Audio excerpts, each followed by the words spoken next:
Hello नमस्कार, जय हिंद, वंदे मातरम। आप देख रहे हैं जियो न्यूज और हम आपके लिए लेकर आए हैं देश दुनिया की आपके राज्य शहर की सिलेक्टेड काम की फटाफट बड़ी खबरें। लेकिन उससे पहले यदि आपने हमारे चैनल को सब्सक्राइब नहीं किया है तो चैनल को सब्सक्राइब करके बेल नोटिफिकेशन ऑन करें और इस वीडियो को ज्यादा से ज्यादा लाइक और शेयर करें। बड़ी खबरें देखने से पहले आपके लिए आज का सवाल, देश का लौह पुरुष किसे कहा जाता है? Option A Sardar Patel, option B Pandit Jawaharlal Nehru, option C Mahatma Gandhi और ऑप्शन डी लोकमान्य तिलक। इस सवाल का जवाब हमें कमेंट करें और आप किस राज्य और शहर की ज्यादा खबरें देखना चाहते हैं हमें कमेंट करके बताएं ताकि हम आपके राज्य शहर की ज्यादा खबरें दिखा सकें। चलिए अब देखते हैं आज की फटाफट बड़ी खबरें।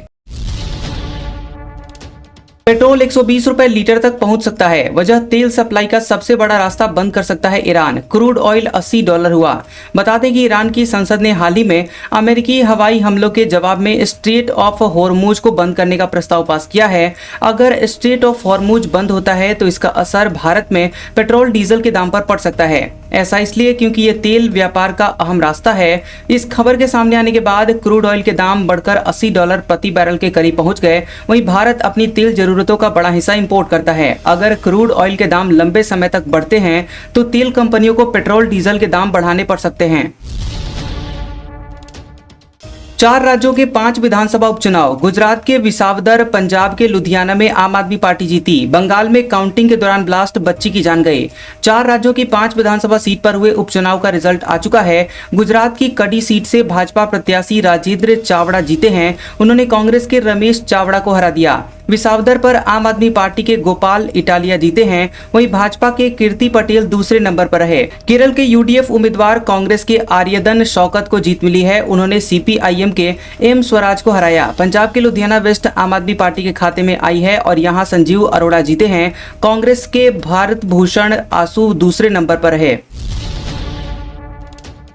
पंजाब उपचुनाव, आम आदमी पार्टी जीती। 10,637 वोट से कांग्रेस को हराया। BJP third. अकाली दल की जमानत जब्त। केजरीवाल बोले राज्यसभा भेजने का फैसला कमेटी करेगी। पंजाब में लुधियाना की वेस्ट विधानसभा सीट पर हुए उपचुनाव में आम आदमी पार्टी ने जीत दर्ज कर ली है। आम आदमी पार्टी के उम्मीदवार संजीव अरोड़ा ने कांग्रेस के भारत भूषण आसू को 10,637 वोटों से हराया। वहीं तीसरे नंबर पर बीजेपी के जीवन गुप्ता और चौथे नंबर पर शिरोमणि अकाली दल के पर उपकार सिंह घुमन रहे। ये counting Khalsa college for women के ऑडिटोरियम में हुई और सबसे पहले पोस्टल बैलेट गिने गए, जिसके बाद ईवीएम से वोटों की गिनती हुई। सोनम का बैग जलवाने वाला ग्वालियर से हिरासत में लिया गया। बिल्डिंग के ठेकेदार से कहा था फ्लैट से बैग हटाओ, इसमें राजा सोनम के मोबाइल थे। बता दें कि इंदौर के ट्रांसपोर्ट कारोबारी राजा रघुवंशी हत्याकांड में शिलोंग पुलिस ने एक और शख्स को हिरासत में लिया है। पुलिस ने ग्वालियर के गांधीनगर से लोकेंद्र तोमर को पकड़ा है। अपार्टमेंट के गार्ड ने सिविल ड्रेस में 4 लोगों के आने और लोकेंद्र को ले जाने की पुष्टि की है। बता दें कि लोकेंद्र इंदौर की उस बिल्डिंग का मालिक है जिसके फ्लैट में सोनम रुकी थी। उसने ये बिल्डिंग सिलोम जेम्स को किराए पर दी थी। शिलोंग एसआईटी शाम करीब 4:30 बजे ग्वालियर के गांधीनगर एमके प्लाजा में 105 नंबर में पहुंची थी। गार्ड ने बताया था कि सिविल ड्रेस में 4 लोग आए थे। उन्होंने गाड़ी दूर ही खड़ी कर दी थी। वे अपने साथ लोकेंद्र तोमर को ले गए। एयर इंडिया की जयपुर दुबई फ्लाइट के कॉकपिट में खराबी, 130 पैसेंजर्स थे, उड़ान रद्द। श्रीनगर जा रही फ्लाइट लैंड किए बिना ही दिल्ली लौटी। देश की एयरलाइंस की फ्लाइट में तकनीकी खामियां आने और फ्लाइट के कैंसिल होने का सिलसिला जारी है। एयर इंडिया एक्सप्रेस की 2 फ्लाइट और इंडिगो की 1 फ्लाइट में प्रॉब्लम आई है। वहीं एयर इंडिया की फ्लाइट से पक्षी टकराने के चलते अगली फ्लाइट कैंसिल कर दी गई। पहलगाम हमला, गिरफ्तार आरोपियों ने एक आतंकवादी पहचाना। कश्मीर पुलिस ने इसका स्केच फोटो जारी नहीं किया था। कल 2 मददगार अरेस्ट हुए थे। पहलगाम हमले के 3 आतंकवादियों में से एक की पहचान हो गई है। राष्ट्रीय जांच एजेंसी एनआईए की गिरफ्त में आए 2 अपराधियों ने बताया कि हमला करने वाले 3 आतंकवादियों में से एक का नाम सुलेमान शाह है और बाकी के 2 पाकिस्तानी आतंकवादियों के नाम का खुलासा फिलहाल नहीं किया गया है। सुलेमान भी उसी आतंकवादी नेटवर्क का हिस्सा है जिसमें वे आतंकवादी शामिल थे जिनकी तस्वीर पहलगाम हमले के बाद सामने आई थी। इन आतंकवादियों ने हाशिम, मूसा, तलहा भाई और जुनैद थे और हालांकि जुनैद पिछले साल ही एनकाउंटर में मार दिया गया था। बिलावल ने इजरायली हमलों की तुलना ऑपरेशन सिंदूर से की। सिंधु संधि पर भारत को जंग की चेतावनी दी। पाकिस्तानी पीएम बोले हम ईरान के साथ खड़े हैं। पाकिस्तान पीपुल्स पार्टी यानी पीपीपी के अध्यक्ष बिलावल भुट्टो जरदारी ने नेशनल असेंबली सत्र के दौरान भारत पर निशाना साधा। बिलावल ने इसराइल के ईरान पर हमले की तुलना ऑपरेशन सिंदूर से की है। पाकिस्तानी मीडिया जियो न्यूज के मुताबिक बिलावल ने कहा कि जिस तरह भारत ने पाकिस्तान पर हमला किया था, उसी तरह इसराइल ने ईरान पर अटैक किया है। उन्होंने भारत के साथ 7 से 10 मई तक हुए सैन्य संघर्ष में पाकिस्तान की जीत का दावा किया। आंध्र प्रदेश के पूर्व सीएम जगन पर एफआईआर। उनकी कार ने रोड शो में एक व्यक्ति को कुचला था। वीडियो सामने आने पर कार्रवाई हुई। आंध्र प्रदेश के पूर्व मुख्यमंत्री जगन मोहन रेड्डी के खिलाफ हिट एंड रन मामले में एफआईआर दर्ज हो गई है। ये जानकारी गुंटूर जिले के एसपी एस सतीश कुमार ने प्रेस कॉन्फ्रेंस में दी है। एसपी ने बताया कि पूर्व सीएम की कार ने 5 दिन पहले रोड शो के दौरान 53 साल के व्यक्ति को कुचल दिया था। अस्पताल ले जाते वक्त उनकी जान चली गई। मृतक का नाम चिली सिंघया है और वह जगन की पार्टी वाईएसआर-सीपी के कार्यकर्ता थे। वीडियो सामने आने के बाद ये कार्रवाई हुई है। खड़गे बोले, मोदी जी विश्व गुरु हो या फिर घर के गुरु, इजराइल ईरान जंग रोकने का प्रयास करना चाहिए। ईरान हमारा पुराना दोस्त है। कांग्रेस अध्यक्ष मल्लिकार्जुन खड़गे ने कहा कि हमारे प्रधानमंत्री विश्व गुरु बनने का नारा लगाते हैं, जबकि दूसरी तरफ ईरान और इजराइल के बीच जंग हो रही है। हमने इसे रोकने का प्रयास करना हमें चाहिए। और खड़गे ने कहा कि चाहे आप विश्व गुरु हो या फिर घर के गुरु हो, लोगों को पेट्रोल, डीजल, खाना, कपड़े और सिर पर छत चाहिए। हम चाहते हैं कि वे इन चीजों के लिए प्रयास करें। खड़गे ने प्रधानमंत्री मोदी को याद दिलाया कि ईरान ने हमेशा भारत का समर्थन किया है, क्योंकि देश अपनी ईंधन की जरूरत का 50% हिस्सा ईरान से आयात करता है। भारत में सस्ते दामों पर मक्का सोयाबीन बेचने पर अड़ा अमेरिका, इससे भारतीय किसानों को नुकसान। भारत अमेरिका ट्रेड डील बीच में अटकी। बता दें कि भारत और अमेरिका के बीच होने वाली ट्रेड डील कृषि उत्पादों पर इंपोर्ट ड्यूटी के चलते बीच में अटक गई है। ट्रेड डील के लिए अमेरिका अपने जेनेटिकली मॉडिफाइड जीएम फूड जैसे मक्का और सोयाबीन पर इंपोर्ट ड्यूटी घटाने की मांग कर रहा है। टाइम्स ऑफ इंडिया की रिपोर्ट के मुताबिक अमेरिका चाहता है कि ये प्रोडक्ट भारत में सस्ते में बिके। वहीं भारत सरकार किसानों को नुकसान से बचाने के लिए इंपोर्ट ड्यूटी नहीं घटाना चाहती। भारतीय अधिकारियों का मानना है कि अगर अमेरिका के सस्ते जीएम फूड भारत में आएंगे तो भारतीय किसानों की फसलें बिकना मुश्किल हो जाएगी। अमेरिका में आधी रात को 127 एसटीएम के ट्रांसफर। शशि भूषण पाठक अमरोहा, प्रीति जैन सुल्तानपुर की नई एसटीएम। बता दें आपको कि योगी सरकार ने रविवार की देर रात 127 पीसीएस अफसरों के तबादले कर दिए हैं। एसटीएम स्तर के इन अफसरों के ट्रांसफर की प्रक्रिया 1 महीने से चल रही थी। ज्यादातर अफसरों को एक जगह तैनाती के 3 साल पूरे हो गए थे। जिन अफसरों का ट्रांसफर किया गया है उनमें सुल्तानपुर के एसटीएम कुमार चंद्रबाबू का बदायूं भेजा गया है और यहीं सहारनपुर की एसटीएम संगीता राघव को विशेष कार्यकारी अधिकारी लखनऊ विकास प्राधिकरण बनाया गया है। भाजपा की मॉक पार्लियामेंट का शुभारंभ करेंगे योगी। कानपुर में 25 जून को प्रमिला सभागार में ऑनलाइन शुभारंभ करेंगे। प्रदेश अध्यक्ष भी होंगे शामिल। बता दें कि 25 जून को आपातकाल पर हर जिले में भाजपा मॉक पार्लियामेंट का आयोजन करने जा रही है और कानपुर में 27 जून को मुख्यमंत्री योगी आदित्यनाथ वर्चुअली कार्यक्रम का शुभारंभ करेंगे। कार्यक्रम में प्रदेश अध्यक्ष भूपेंद्र चौधरी भी मौजूद रहेंगे। मुख्य अतिथि भाजपा के राष्ट्रीय मंत्री ओम प्रकाश धनखड़ भी मौजूद रहेंगे। प्रमिला सभागार में आयोजन किया जाएगा। आयोजन को लेकर कानपुर बुंदेलखंड क्षेत्रीय अध्यक्ष प्रकाश पाल ने तैयारियों को लेकर बैठक की भी शुरुआत कर दी है। भाजपा क्षेत्रीय कार्यालय में आयोजित बैठक में निर्णय लिया गया है कि 25 जून को आपातकाल की 50वीं बरसी पर अपने सभी 17 संगठनात्मक जिलों में संगोष्ठियों एवं प्रदर्शनों के माध्यम से जनता को आपातकाल के काले अध्याय की जानकारी देगी। साबित करना होगा कि आप ड्राइवर हैं। डीएल के लिए 69 सेकंड में बाइक और 4 मिनट में कार टेस्ट पास करना होगा। अब सिर्फ फॉर्म भरने से बात नहीं बनेगी। बिहार में स्थायी ड्राइविंग लाइसेंस पाने के लिए आपको 69 सेकंड में बाइक और 4 मिनट में कार चलाकर दिखाना होगा, वो भी ऑटोमेटिक हाईटेक ट्रैक पर। इस समयावधि में यदि अभ्यर्थी ट्रैफिक नियमों के अनुसार सफलतापूर्वक वाहन नहीं चला पाता है तो उसे फेल माना जाएगा। अगली बार फिर से स्लॉट बुक करना होगा। फिर से स्लॉट बुक करके टेस्ट प्रक्रिया में जाना पड़ेगा।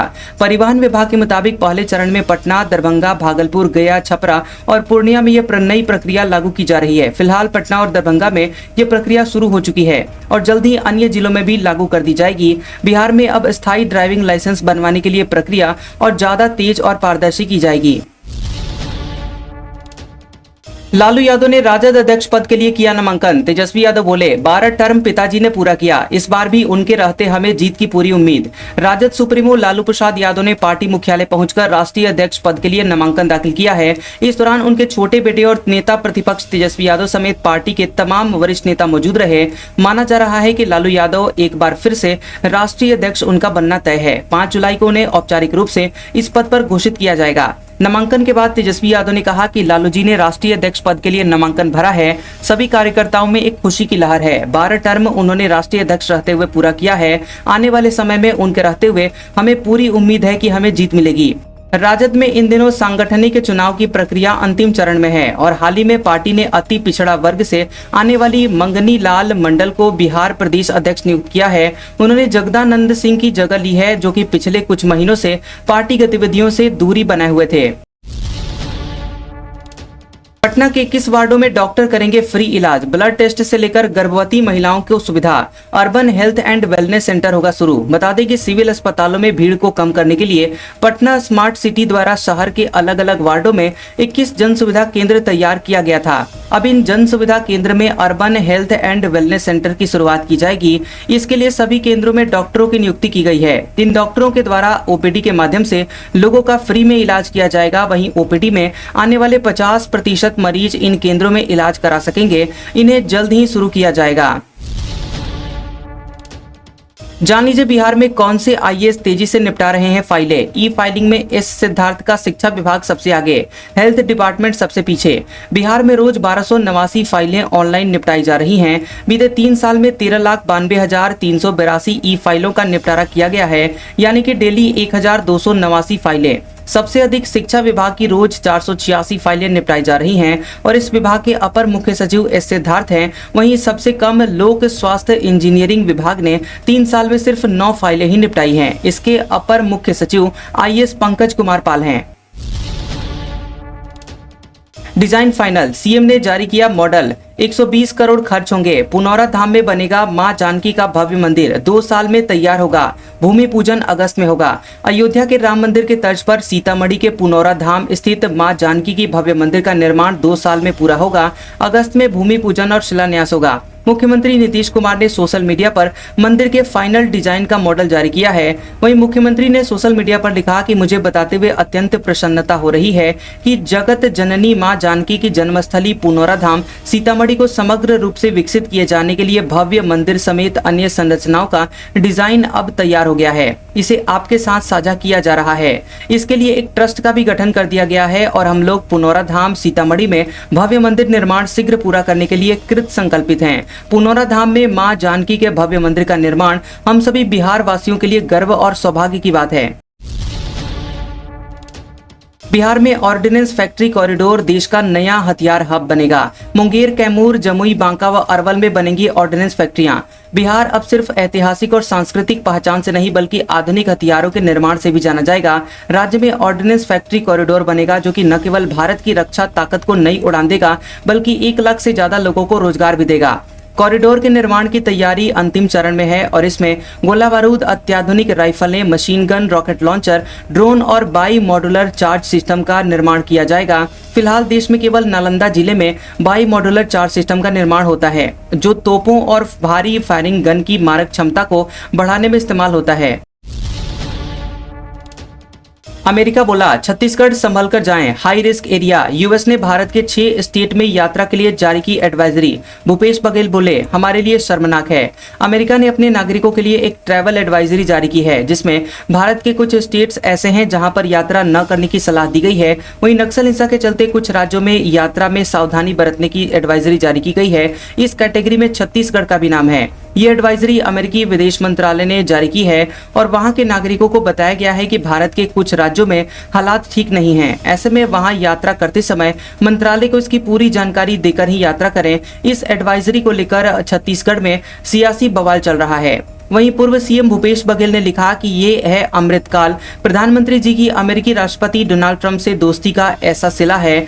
साथ ही उन्होंने कहा कि बघेल ने कहा है कि छत्तीसगढ़ की कानून व्यवस्था बहुत खराब है और जब से बीजेपी सरकार बनी है तब से महिलाएं कहीं भी सुरक्षित नहीं हैं। अमेरिका की एडवाइजरी हमारे लिए शर्मनाक है। आज का सुविचार, सिर्फ इच्छाएं रखने से आप लक्ष्य को हासिल नहीं कर सकते, इसके लिए दृढ़ निश्चय के साथ मेहनत करनी पड़ती है। कैसा लगा ये वीडियो हमें कमेंट सेक्शन में जरूर बताएं। वीडियो पसंद आया हो तो वीडियो को लाइक और शेयर करें और ऐसी इंटरेस्टिंग वीडियोस देखने के लिए हमारे चैनल जियोबी न्यूज को सब्सक्राइब करें और बेल आइकॉन को दबाएं। और हमारे ओल्ड और लेटेस्ट वीडियोस देखने के लिए हमारे प्लेलिस्ट और कम्युनिटी टैब को जरूर चेक करें। तो मिलते हैं अगले वीडियो में, तब तक के लिए आपका शुक्रिया।